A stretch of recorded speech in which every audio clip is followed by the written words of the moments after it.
in the election that brought you in. What assurance are we having from you to Nigerians? Yeah, it's always said that to whom much is given, much is required.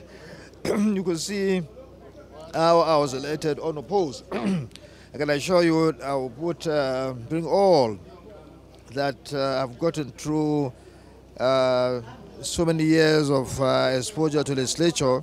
I bring that into play. I bring that into practice to make sure that we make the 10th Senate the most productive in history. Because I'm going to work, in the most conducive atmosphere that we shall create, and we'll be able to work together with with the Senate President, and indeed the entire membership of the Senate, in a way that will make this 10th Senate most productive. Thank you, sir. Yeah, thank you. Thank you. You've just elected a new leader for the Senate, which you are part of. How do you describe the emergence and the belief you have in these new leaders? It's just God's will. The emergency is God's will. And of course, we also work very, very hard.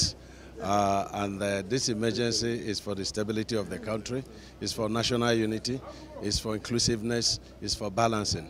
And so I think the hand of God are there. Thank you, sir. Thank you. Thank you, sir. Also promoted from the House to the Senate. And now you have new leader for your Senate. Yes. How do you describe him? Well, he's a fantastic person, well-schooled, experienced and knowledgeable in the business of legislature.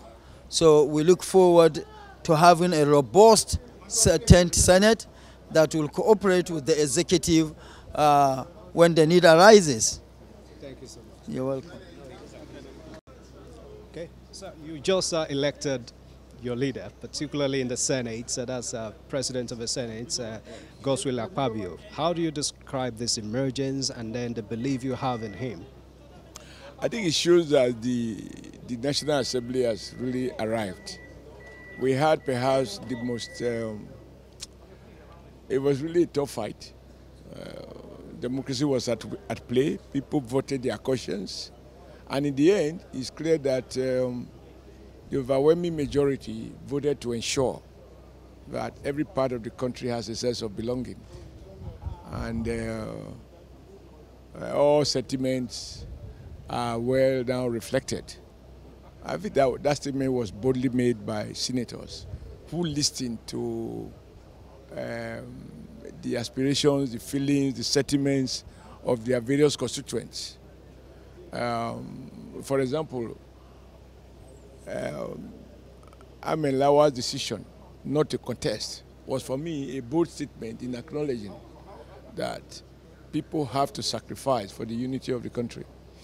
And but like in any democracy, people will have different way of reasoning, which explains why some people still felt they will contest. And the vote shows that the overwhelming majority favored Godswill Akpabio, and I also listened to his comments, and I think it captures the feelings of many. And it is now time to get back to work. A lot of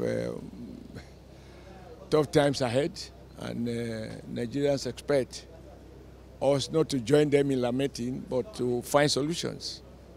Now, this is the sweet part, what we've done today.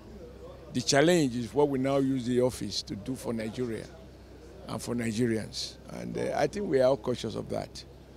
For me, it would be worth my while to sit anywhere now if my sitting is not going to add value or have positive impact in the way in which, when it comes to the deliverables to the average Nigerian person. Having spent all my life on the side of the people. So I'm happy with the outcome, and I also don't think that even the man who lost should have any ill feeling, because once you go for a contest, there are two possible outcomes. You either win or you lose. If you don't want to go through the emotional pain of losing, then don't attempt to contest Because even if you were two angels, only one angel is good for a match. So I think it was a good day. It was a good day.